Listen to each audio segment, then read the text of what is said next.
একজন গানম্যান দিয়ে একজন প্রার্থীর নিরাপত্তা এটা কি করা সম্ভব? কারণ তিনি তো হাজার হাজার লাখ লাখ মানুষের সঙ্গে মিশবেন, চলবেন। সেক্ষেত্রে একজন গানম্যান এটা কোনোভাবে যথেষ্ট না। দুর্বল গভর্নমেন্টের প্রতি সরকারি কর্মকর্তা কর্মচারীরা কখনো আস্থাবান হয় না। তারা চায় আসলে একটা নির্বাচিত এবং শক্তিশালী সরকার। খান সাঈদ হাসান, সিসি যে মন্তব্য করেছেন এটার সঙ্গে আপনি একমত কিনা? একমত হতে চাই। আমাদের স্টেক হোল্ডার্স হিসেবে আমাদের প্রত্যাশাও এরকম, কিন্তু বাস্তবে যে কতটুকু হবে এটা নিয়ে আমারও অনেকের মতোই সংশয় আছে। তার কারণ হলো যে নির্বাচন যত ঘনিয়ে আসবে উত্তেজনা তত বাড়বে। এখনো আমাদের যে হিসাব, আমরা এখনো বিএনপি, জামাত ইসলাম এবং এনসিপি নিয়ে হিসাব করছি, কিন্তু আরো যেমন অন্য দল, সেদিন দেখলাম একটা সোশ্যাল মিডিয়াতে দেখলাম জাতীয় পার্টির একজন নমিনেশন ফর্ম তুলেছেন। আজকে দেখলাম বোধহয় চিটং ডিভিশনে আওয়ামী লীগের সমর্থক একজন ফর্ম তুলেছেন। এইরকম তো আরো উঠবে। উঠলে তখন পরিস্থিতিটা কেমন হয় এটা বলা মুশকিল। তবে আমরাও আশা করি যে ইলেকশন যত কাছে আসবে তত বেশি যেন ভালোই হয় পরিস্থিতি। কারণ তখন তো অন্যান্য পুলিশের সাথে, যদিও এখন সেনাবাহিনী মাঠে আছে, অতটা তৎপর না হলে তাদেরও তৎপরতা বাড়বে বলে তো আমাদের কাছে মনে হলো। আজকে গতকাল কিন্তু আজকে ওই যে 3 বাহিনীর প্রধান সিসির সাথে দেখা করলেন গতকাল, আর কি আসলে আজকে হয়ে গেছে। তো সমস্ত কিছু আমাদের আশার আলো জাগায়। আর তো তারপরেও সংশয় থেকেই আছে, সংশয়ের থেকে এখনো উঠতে পারিনি। আপনার চাকরি জীবনের অভিজ্ঞতা কি বলে আসলে? মানে নির্বাচন যত ঘনিয়ে আসে তত কি পরিস্থিতি, মানে নির্বাচনের দিন যত ঘনিয়ে আসে পরিস্থিতি ভালো হয় নাকি তখন আরো উত্তেজনা বাড়ে? উত্তেজনা বেড়েছে। আমার অভিজ্ঞতা, আমার 21 বছরের চাকরির অভিজ্ঞতা আমি দেখেছি। 1988 সাল থেকে 2008 সাল 9 সাল পর্যন্ত নির্বাচনগুলো আমি কন্ডাক্ট করেছি সরাসরি সম্পৃক্ত থেকে। তো তাতে দেখেছি এটা বাড়ে, উত্তেজনা বাড়ে, অস্থিরতা বাড়ে, সমস্ত কিছু বাড়ে, বেড়েছে। এখন হয়তো কমবে কিনা আমি জানি না। জি, সুমন ভাই কোনো প্রশ্ন যদি থাকে? না, এটা যেটা সিসি যেটা বলেছেন আমরা এটা বিশ্বাস করতে চাই, কিন্তু বাস্তবতা কিন্তু আমরা সেটা পারছি না। আর গণমাধ্যম কর্মী হিসেবে আমাদের কাজে কিন্তু সন্দেহ করা। তো আপনি যেসব আলামত আমরা দেখছি, এই প্রতিদিনেই কিছু না কিছু আমরা দেখছি বিভিন্ন জায়গায়, এগুলো কিন্তু সুষ্ঠু নির্বাচন, সুন্দর শান্তিপূর্ণ নির্বাচনের বার্তা কিন্তু দেয় না। কারণ এখানে এই যে গতকালকের পত্রিকায় দেখলাম যে, যেটা একটু আগে বললাম যে গানম্যান চাচ্ছেন প্রার্থীরা, তো উনি গানম্যান নিয়ে কতক্ষণ উনি নির্বাচন করবেন? দিন রাত ওনাকে বিভিন্ন জায়গায় চষে বেড়াতে হবে। তো আপনি মোটা দাগে আমার আইন শৃঙ্খলা পরিস্থিতি যে কোনো মূল্যেও এটা করতেই হবে। এখন আপনি দেখেন অনেক এই যে ভোটের ক্যারাভানও কিন্তু তারা চালু করে দিয়েছেন। 10টা ক্যারাভান জেলাগুলোতে ঘুরবে গণভোটের। হ্যাঁ, গণভোটের জন্য 6.5 লাখ প্রবাসী নিবন্ধন করেছেন, ভোট দিবেন বাইরে থেকে। তারপরে কারাগারে যারা আছেন তারা ভোট দিবেন। ডিসি, এসপি, ওসি সব বদলি করেছেন, কিন্তু আমরা তারপরেও কিন্তু আমরা অরক্ষিত বোধ করছি, যদিও আমরা এটা করতে চাই না। তো এটা যে কোনো মূল্যে হোক এটা স্ট্রিক্টলি কঠিন অবস্থানে নিতে হবে, সরকারকে আরো কঠোর হতে হবে। জি, মানে কোনো পরামর্শ কি আছে খান সাঈদ হাসান? কারণ আমরা দেখছি যে প্রার্থীরা তারা যখন আসলে দিনে রাতে চষে বেড়াবেন, সেই সময়ে আমরা দেখছি যে প্রায় মানে এ পর্যন্ত প্রায় 2 জন সম্ভাব্য প্রার্থী তাদের উপরে আক্রমণ হয়েছে এবং প্রাণঘাতী আক্রমণ। দুজনে ঢাকা চট্টগ্রাম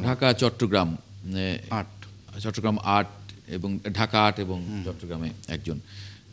খুবই মানে পেশাদার খুনিরা এই ধরনের কাজ করেছে বলে বলা হচ্ছে। মানে সেই জায়গায় আসলে আপনি আশঙ্কাটা কি দেখেন? মানে একজন গানম্যান দিয়ে একজন প্রার্থীর নিরাপত্তা এটা কি করা সম্ভব? কারণ তিনি তো হাজার হাজার লাখ লাখ মানুষের সঙ্গে মিশবেন, চলবেন, কে তার ক্যাম্পেইনে ঢুকছে, কে বের হয়ে যাচ্ছে। মানে এটা তো শুধু এটা না, এর বাইরেও যে দিন যত যাবে আপনার নানান দেখা যাবে ডাইমেনশন, নানান ধরনের অপরাধের মাত্রাও কিন্তু চেঞ্জ হবে বা এরকম কিছু।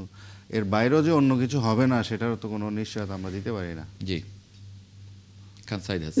আমি আপনার সাথে, আমার সহ আলোচক ওনার সাথেও আমি একমত যে আসলে একজন গানম্যান দিয়ে ওই উসমান হাদির মতো কিলিং হয়তো ঠেকানো যাবে। যদি ওসমান হাদির পাশে একজন গানম্যান অস্ত্র নিয়ে বসে থাকে, তাহলে যিনি তাকে হত্যা করতে এসছে সে হয়তো ওইভাবে আসতে সাহস করবে না। কিন্তু সেক্ষেত্রে যে কাজটা হবে, ওই ক্রিমিনাল তার মানে মোড অফ অ্যাকশনটা চেঞ্জ করবে, স্ট্র্যাটেজি চেঞ্জ করবে। যখন দেখবে তার সাথে একজন রিভলভারওয়ালা ব্যক্তি আছে বা পিস্তলওয়ালা একজন আইন শৃঙ্খলা ব্যক্তি আছে, সে তখন ওইটুকু সতর্কতা নিয়েই কাজটা করবে।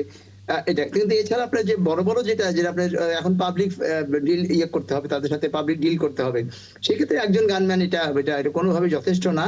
বরঞ্চ যেটা ওই যে বললেন যে আমাদের ক্রাইমের চাইতে ফিয়ার অফ ক্রাইমটা মানুষকে বেশি আতঙ্কিত করে তোলে। Right. তো এই যে আমাদের মধ্যে যতই যাই মানে সিসি সাহেব বলুন, আমাদের ল এনফোর্সিং এজেন্সির বিভিন্ন কমান্ডাররা বলুন, যাই বলুন না কেন, আসলে আমরা কিন্তু মানে ওই ফিয়ার থেকে, ক্রাইমের ফিয়ার থেকে আমরা এখনো মুক্ত হতে পারছি না।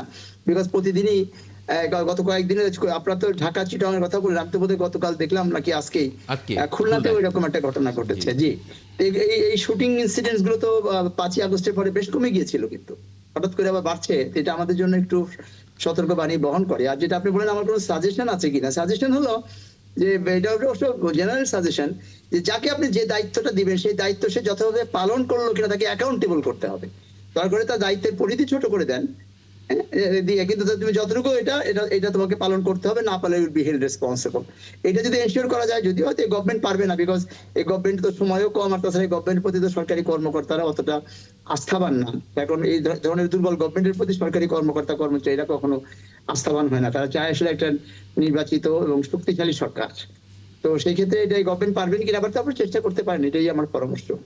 যে যাকে যে অফিসারকে যেখানকার জন্য যে দায়িত্ব দেওয়া হবে সেই দায়িত্বের জন্য সে সর্বোত্তমভাবে পালন করে এবং তার জন্য তাকে অ্যাকাউন্টেবল করা হয়, তাহলে হয়তো কিছুটা পরিবর্তন হতে পারে, উন্নতি হতে পারে বলে আমার ধারণা। এখানে আমি একটা লাইন বলে রাখি, সেটা হচ্ছে পুলিশ বলছে হামলার ভয়ে তারা যায় নাই, আপনার স্পটে কিন্তু সেনাবাহিনী আছে। রাজনৈতিক দলগুলো কি বলছে, তারা ট্যাগ খাওয়ার পরে ভয়ে তারা যায় নাই, যে আবার কে কখন ছবি তুলে তাদেরকে ট্যাগ লাগিয়ে দেয় যে এখানে তারা ছিল। তো আসলে দায়িত্বটা কাউকে না কাউকে তো নিতে হবে। আমরা ধরেন বাক স্বাধীনতায় আমরা এখন সত্য কথা বলতে আমরা কিছুটা ভয় পাচ্ছি। আমাদের বাক স্বাধীনতা এবং জীবনের নিরাপত্তা, এই দুইটা জিনিস অত্যন্ত গুরুত্বপূর্ণ, এবং এই দুইটা না যতক্ষণ না আমরা এটা, ধরেন আপনার সাথে আমার দ্বিমত থাকতে পারে, কিন্তু একে অপরের মতামত, বাক স্বাধীনতা, এটাকে আমাকে শ্রদ্ধা করতে হবে। আমি যতক্ষণ পর্যন্ত না এগুলা করতে পারবো, আমি এই মানুষের যে এই যে এগুলা যেসব বিশৃঙ্খল কর্মকাণ্ড চলছে এগুলো ঠেকানো অত সহজ হবে বলে আমি মনে করি না। জি, খান সাইদ হাসান, এবং এই যে মবের ভয়, বিশেষ করে আমরা একটু আগে, আপনি আসার আগে আমরা যে আলোচনাটা করছিলাম সেখানে পলিটিক্যাল নেতারা বলছিলেন যে তারা কোনো একটা মব ঠেকাতে যেতে চান না, কারণ কেনাকে ছবি তুলে আবার তিনিই মব করছেন এরকম যদি প্রচার চালানো হয়, মানে তারাও ভয় পাচ্ছেন।